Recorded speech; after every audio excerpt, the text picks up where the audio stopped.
punya ilmunya juga. Silakan Pak Saparudin. Ya. Terima kasih pimpinan.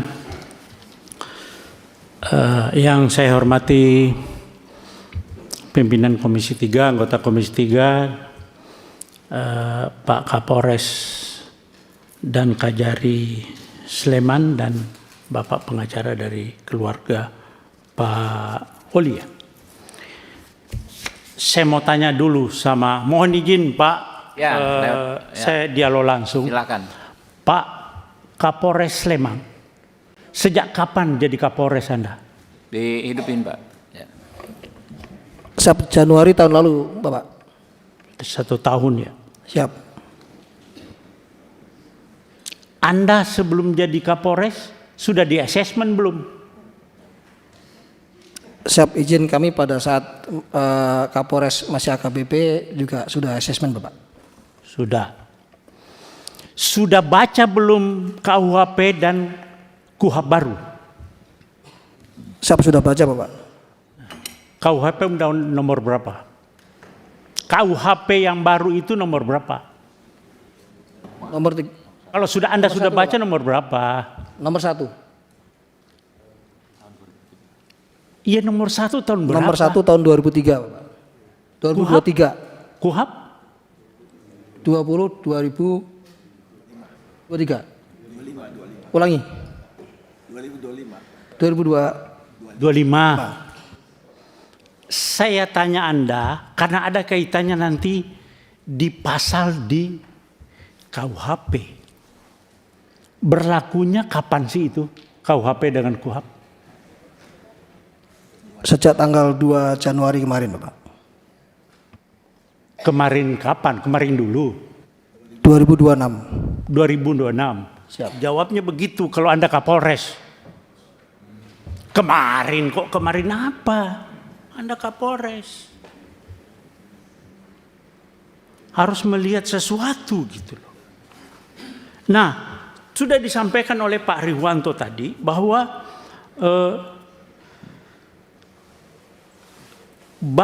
Pak Kapolres sudah baca pasal 34 KUHP. Sudah baca? Enggak. Ada di situ itu permasalahannya, Pak. Belum baca. Pasal 34 KUHP yang Undang-Undang nomor 20 tahun 2000 nomor 1 tahun 2023. Pasal 34 bawa enggak? Siap, terkait restoratif justice, Bapak. Bukan, pasal 34 KUHP. Anda itu datang ke sini tentang masalah pasal-pasal, tapi Anda tidak bawa KUHP. Kalau enggak saya pinjamkan, saya bawa nih. Bawa, Pak. Pasal 34. Saya yang baca.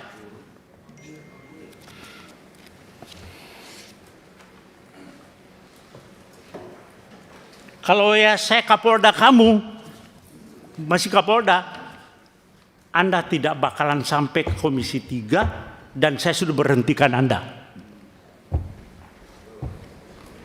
Anda kok Kapolres sudah kombes seperti itu. Bagaimana polisi ke depan?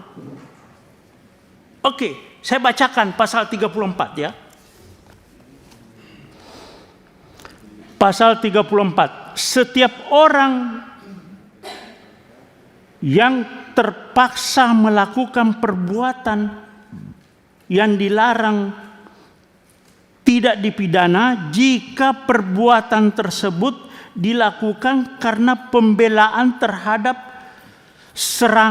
serangan atau ancaman serangan ketika yang melawan hukum terhadap diri atau terhadap diri sendiri atau orang lain.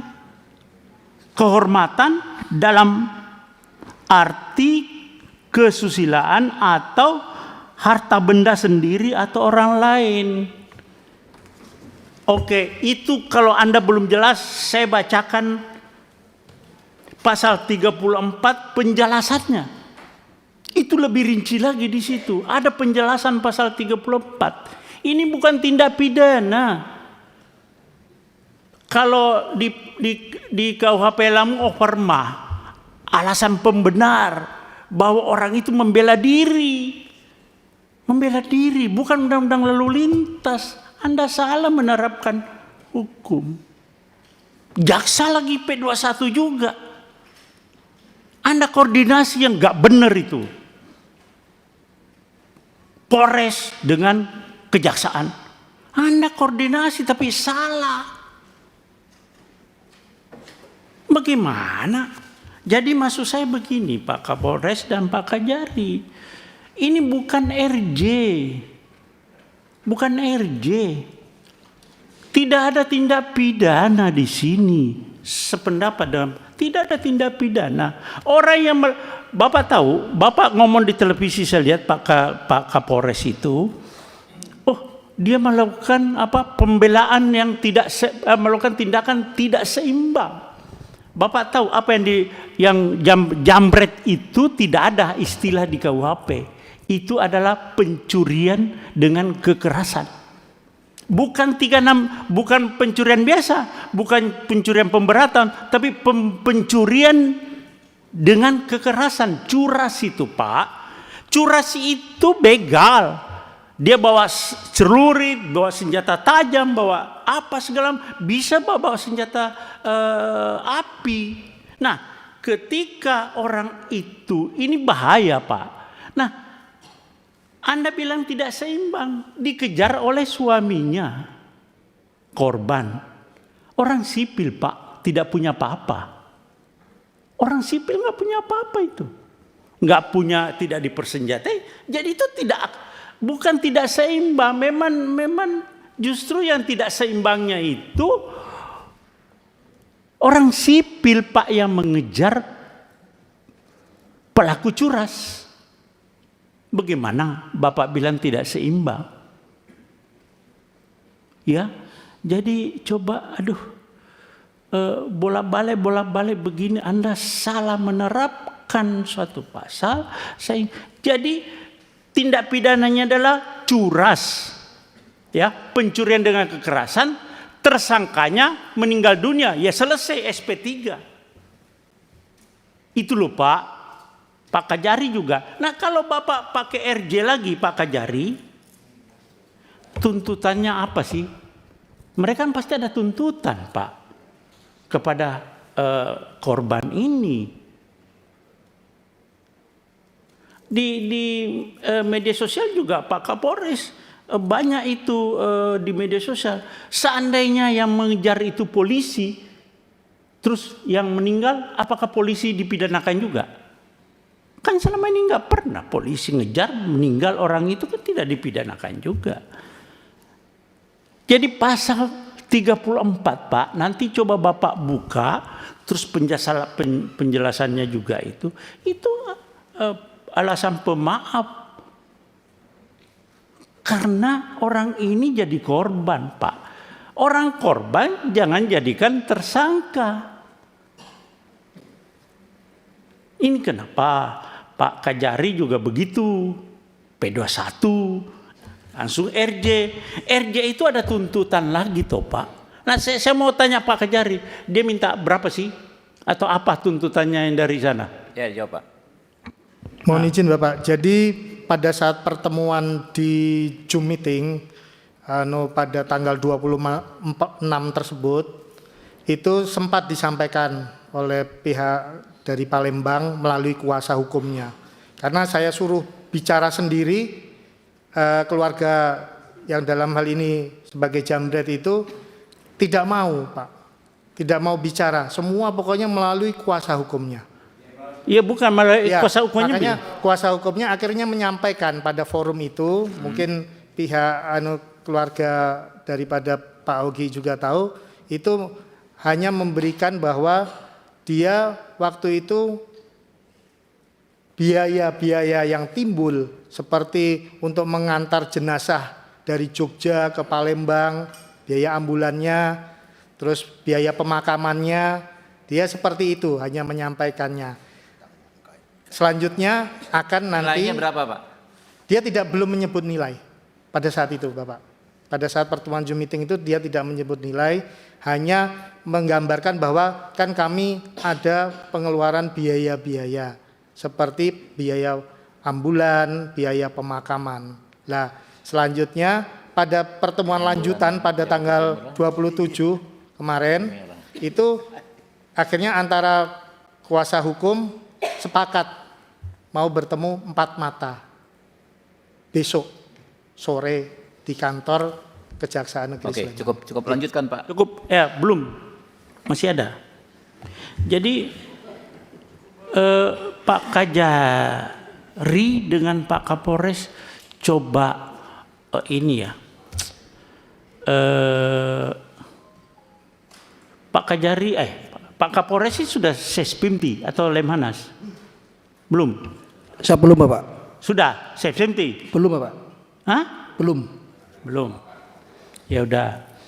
Maksud saya coba lebih, dan mungkin saya lihat Bapak belum tahu persis, tapi sebetulnya polisi sudah ada yang namanya overma, alasan pemaaf di KUHP yang lama. Tapi KUHP yang baru juga ada Pak, di pasal 34, coba Bapak baca berulang-ulang. Dan itu curas Pak, bukan pencurian biasa. Pencurian dengan kekerasan yang resikonya tinggi sekali. Masih lumayan Bapak suaminya mau mengejar dengan punya keberanian yang cukup Pak. Tidak semua orang mau mengejar. Nah, di dalam terjadinya pengejaran itu terjadi suatu kecelakaan begitu. Ya sudah selesai, tersangkanya meninggal dunia. Tidak ada lagi RJ. Nah kalau Bapak RJ, tuntutannya itu nanti karena dia merasa pede. Persyaratan RJ Pak harus ada kesepakatan kedua belah pihak. Ini persis sama dengan yang di Jambi, Muaro Jambi. Jadi pede itu yang pelapor itu jadi merasa percaya diri, jadi bisa membuat angka yang cukup tinggi nanti Pak. Terjadi lagi pemerasan di situ. Nah, saya minta Bapak lebih bijaklah terhadap ini berdua Pak. Bapak sebagai aparat penegak hukum, Bapak tahu ada alarm. Bapak bukan dengan gagah berani menyampaikan unsur-unsur pidana ini. Tidak. Coba lihat di media sosial bagaimana tanggapan masyarakat. Itu sinyal bahwa Bapak salah di dalam menerapkan pasal di situ. Iya Pak ya, Pak Kapolres. Coba lebih bijak. Ya, kita lagi sekarang polisi dengan jaksa dengan hakim, reformasi Polri. Tapi tetap bergulir, Anda tidak mengerti Pak Kapolri bagaimana sih Polri kita ini jaga supaya marwah Polri ini lebih dipercaya kepada masyarakat. Tapi Bapak ada kegiatan potongan-potongan kelakuan Polri yang membuat citra Polri semakin buruk. Kita berusaha Pak, kita di sini semua sepakat Polri itu di bawah presiden. Ini semua perdebatan, tapi Bapak jangan mencederai ini. Ya saya kira itu Bapak coba, kalau saran saya ini SP3 Pak. Terima kasih. Assalamualaikum warahmatullahi wabarakatuh. Siap, yang berikut Pak Jamil.